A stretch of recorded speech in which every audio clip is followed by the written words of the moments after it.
Hare Krishna. So first, Mahaprabhu glorified Sankirtan as the Yuga Dharma.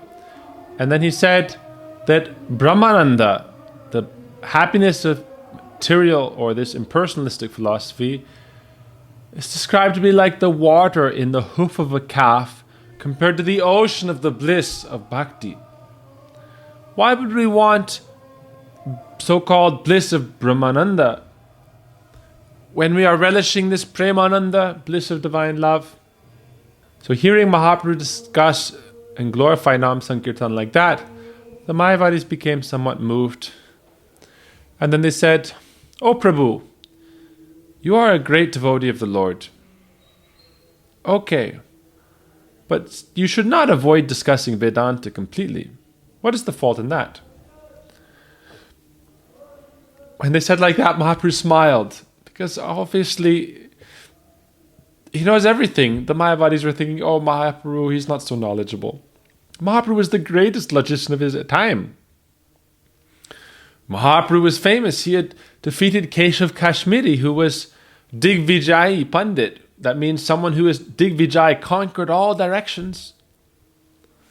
Through his arguments and debates, Keshav Kashmiri conquered everyone, and Mahaprabhu very easily defeated him. So we should not think, oh, Mahaprabhu was not learned. It's just showing the ignorance of the Mayavadis. So Mahaprabhu smiled, and he began to speak about Vedanta. He said, "Allow me to speak on Vedanta." And the Mayavadi said, "Yes, please tell us your mind." So now we're going to hear Mahaprabhu's explanation of Vedanta to the Mayavadis and his refutation of Mayavada. First, Mahaprabhu said, the Lord has transcendental qualities. Name, form, qualities. These are transcendental.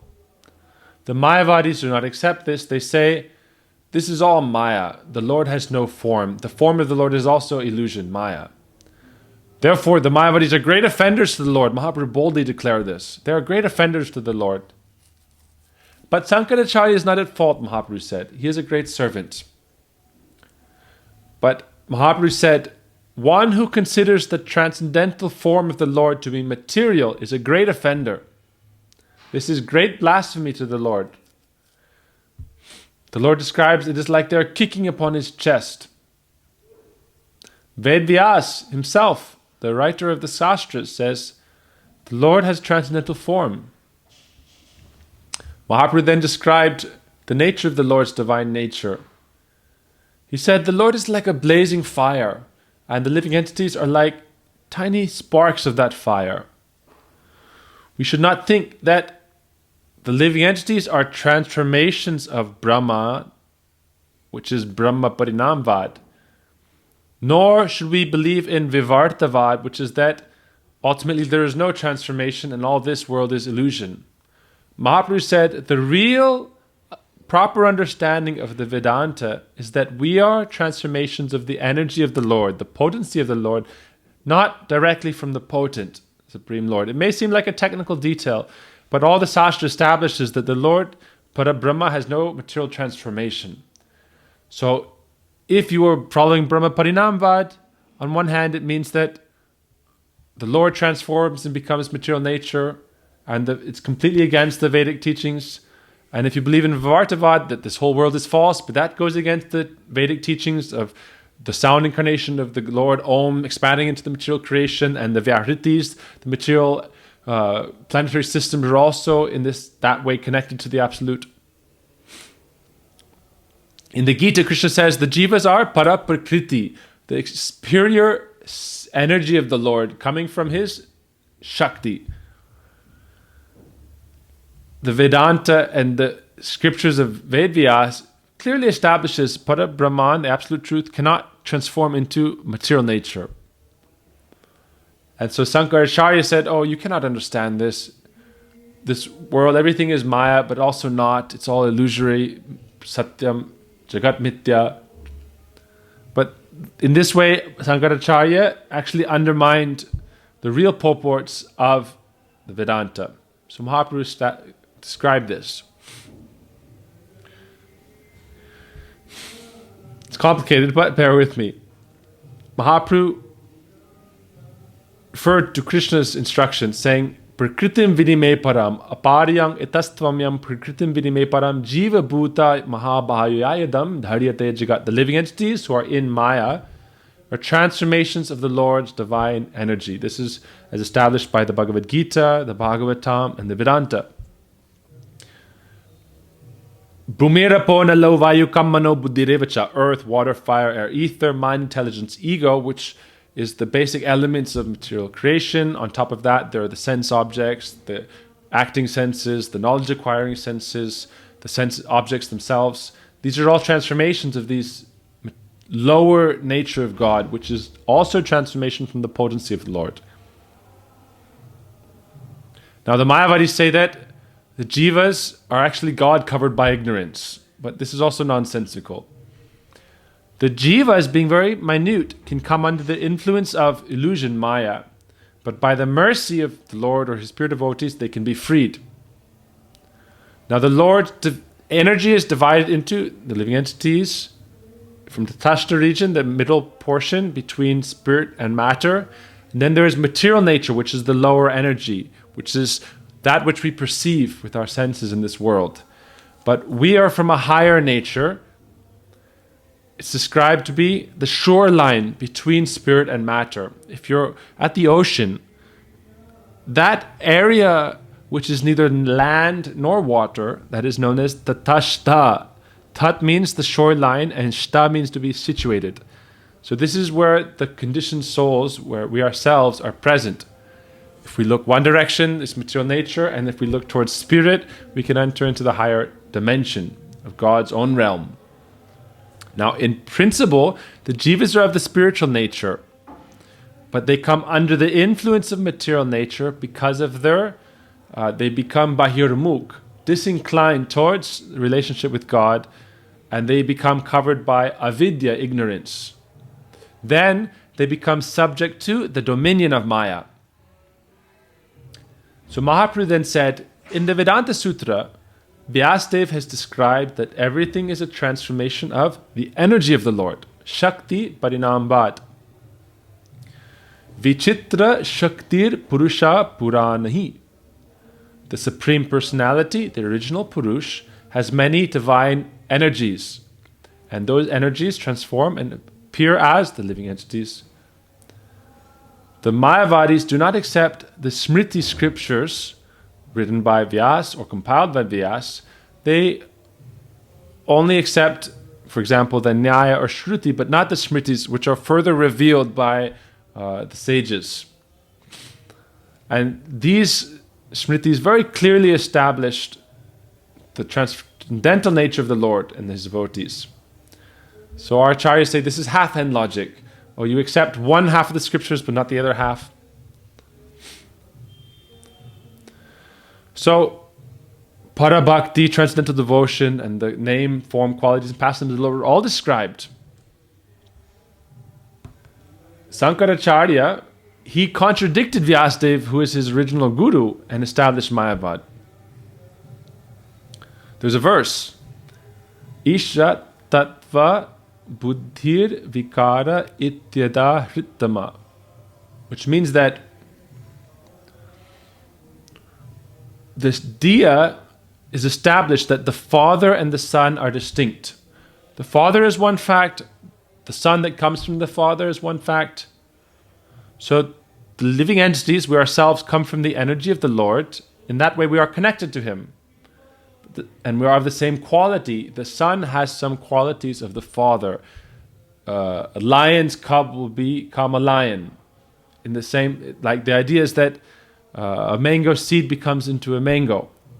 So we are of the similar quality of the Lord, but we are different in quantity.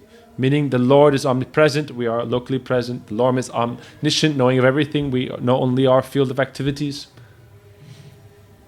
So Sankaracharya preached ultimately this Mayavad, which is based on illusion. He said this material world is mithya, false. But that's not so. If God is a fact, how can God's creation be false? If the Father is real, the Son cannot be false. So Brahma Satya Jagat Mithya cannot be true. This cosmic creation is not false, it is temporary. It is going through material transformation. The 6 stages of life: birth, growth, giving of byproducts, some maintenance, decline, and death.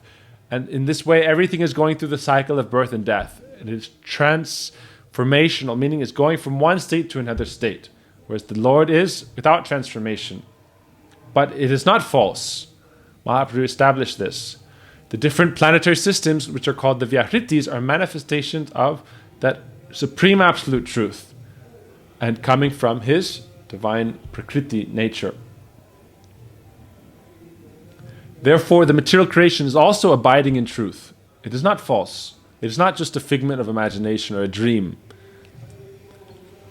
Sankaracharya said, if we accept the transformation of the energy of God, then it is like creating an illusion. You're indirectly accepting the absolute truth is transformed by saying that his energy transforms. But this is not so. Mahaprabhu said, transformation of energy is a proven fact. The illusion is the bodily conception of the self. This is false ego. I am this body, but we are really spirit. That is what is false. The Lord is transcendental, and he has inconceivable, innumerable energies, and that is established throughout the scriptures in numerous verses. Mahaprabhu made the point that the Omkar is the principal word of the Sastras, not the so-called Mahavakyas that Sankaracharya said, Aham Brahmasmi. The Mahavakya of the Vedas is the Omkar. That is the sound representation of Bhagavan, and that is the principal seed of the cosmic creation. Therefore, it is also called the Pranava. Then Mahaprabhu said, Tat Tvamasi, which is one of the so-called Mahavakyas, great statements of the Mayavadis. Mahaprabhu said this is a partial statement. It is not the true essence. The Mayavadis, they tried to undermine Om as the Mahavakya by saying Tattvamasi, Aham Brahmasmi. But we're going to hear the true meanings of these. Mahaprabhu said, Tattvamasi is not that I am that God. The real meaning is that I am of that same essence. I am like the Son has the quality of the Father, but he is not the Father. The Son will never become his Father, but he may himself become a Father. So Tattvamasi means I am of that, and I am therefore being minute, and that being great, I am the servant of that supreme absolute truth. And this follows the true verses of Upanishad and the Sastra, like Nityo Nityanam Chetanaschitanam Eko Bahunam Yo Vidadhati Kamam, of the one eternal being come many Nitya, meaning Nityo Nityanam Chetanaschitananam. There is one supreme absolute truth, and then there are multitudes or myriad living entities, and he is one conscious being, and then there are myriad conscious beings. So the distinction between the original Supreme Lord, the conscious Supreme Lord, and the other living entities is established very clearly in the Upanishads. But the Mayavadis reject these statements and come up with so many concocted ideas and preach those. So Mahaprabhu spoke about the true meaning of Vedanta. This is a synopsis here. But Mahaprabhu spoke on all the different verses of Vedanta and revealed the true explanations. He did a similar thing with Sarvabhauma Bhattacharya in Puri. This is a brief overview, but in Puri he also established the true understanding of Vedanta. This is the essence. Mahaprabhu showed the defects in all the explanations of Sankaracharya. And then all the Mayavadis were struck with wonder, astonished at the Lord's erudite knowledge. And they said, we don't want to argue with you. Prakashananda said, I accept defeat. I accept that this is just word jugglery coming from imagination by Sankaracharya. We accept your conclusion.